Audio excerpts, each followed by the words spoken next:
Railway വക സ്ഥലം സ്വകാര്യ വ്യക്തികൾക്ക് കൈമാറി കേന്ദ്രം റെയിൽവേ വികസനം അട്ടിമറിക്കുകയാണെന്ന് DCC president advocate Martin George. പൊതുമേഖലാ സ്ഥാപനങ്ങൾ മുഴുവൻ സ്വകാര്യ വ്യക്തികൾക്ക് വിറ്റഴിക്കുന്നതിന്റെ ഭാഗമാണിതെന്നും അദ്ദേഹം പറഞ്ഞു. ഈ നീക്കത്തിനെതിരെ തലശ്ശേരി ബ്ലോക്ക് കോൺഗ്രസ് കമ്മിറ്റി സംഘടിപ്പിച്ച പ്രതിഷേധ ധർണ ഉദ്ഘാടനം ചെയ്ത് സംസാരിക്കുകയായിരുന്നു മാർട്ടിൻ ജോർജ്.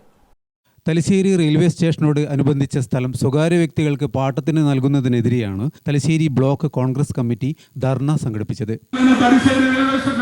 എന്നിട്ട് ഇതുവരെയായി കേരളത്തിലെ മുഖ്യമന്ത്രി ഇതുവരെയായി പ്രധാനമന്ത്രിയുമായി ഏതെങ്കിലും രീതിയിലുള്ള ഒരു ചർച്ച നടന്നിട്ടുണ്ടോ?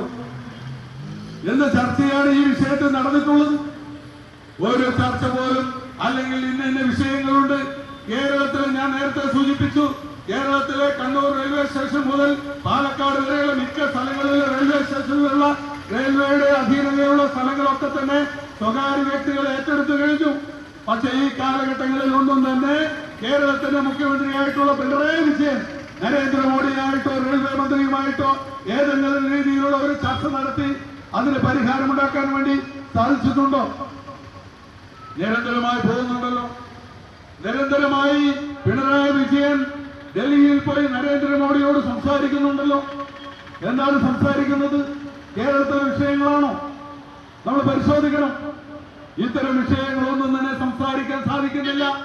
അത് മാത്രമല്ല, ഇത്തരം വിഷയങ്ങളിൽ നരേന്ദ്രമോദിയെ സംബന്ധിച്ചിടത്തോളം BJPയെ സംബന്ധിച്ചിടത്തോളം കൃത്യമായ അജണ്ടയുണ്ട് എന്നുള്ള കാര്യത്തിൽ ഒരു സംശയമില്ല. തലശ്ശേരി മൈസൂർ റെയിൽവേ യാഥാർത്ഥ്യമാവുമ്പോൾ ഏറെ ആവശ്യമായി വരുന്ന സ്ഥലമാണിത്. കേന്ദ്രം ഈ രീതിയിൽ റെയിൽവേയുടെ സ്ഥലം സ്വകാര്യ വ്യക്തികൾക്ക് വിറ്റുതുലക്കുമ്പോൾ കേരള മുഖ്യമന്ത്രി പിണറായി വിജയൻ മിണ്ടുന്നില്ലെന്നും അദ്ദേഹം പറഞ്ഞു. Block Congress president MP Aravindakshan അധ്യക്ഷനായി. Sajeev Marooli, K Suresan, K Sasidharan, advocate CG Arun, MP Asainar, VN Jayaraj, PV Radhakrishnan, A Sharmila, B Muhammad Kasim, Jitheendran Kunnoth, CK Arbaz എന്നിവർ സംസാരിച്ചു. ഗ്രാമിക ന്യൂസ്, തലശ്ശേരി.